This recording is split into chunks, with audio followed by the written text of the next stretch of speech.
Huyu ndiye atakayekuwa mume wako. Kama haujaolewa na haupo katika ndoa, lakini upo katika mahusiano na una mchumba, na ukimwotea ndoto hizi, manake huyu ndiye ambaye atakuoa. Haijalishi wamepita wangapi, lakini huyu wa sasa hivi ndiye ambaye atakayekuoa. Ishara ya kwanza, ukiota katika ndoto zako unamuona huyo mchumba wako anakupatia matunda mazuri sana, tena wengine wanaona yameiva kabisa, na unayafurahia na kuyapokea kwa amani na kwa kicheko, hiyo ni ishara nzuri mno ya kukuhakikishia huyo ndiye atakayekuoa.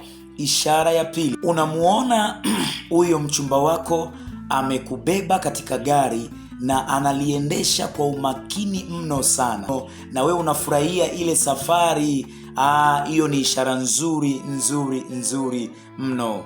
Ishara nyingine ya mwisho, kuna wengine wanaota kwamba wapo wanawake ama mabinti wengi sana wamejipanga kwenye foleni, alafu wote wanajiona wakiwa na huzuni na wanalia, alafu unamuona huyo mtu wako anawapita wale wengine wote, hawabembelezi wala kuwafariji, alafu anakufikia wewe, anakufuta machozi, alafu anakukumbatia, na mwingine anaona anapewa ufunguo, mwingine anaona anapewa kitambaa cha kufuta machozi, namna yote ile tu, lakini anakufariji na kukukumbatia. Manake ni kwamba kati ya wengi aliowaona, wewe ndiye ameona unastahili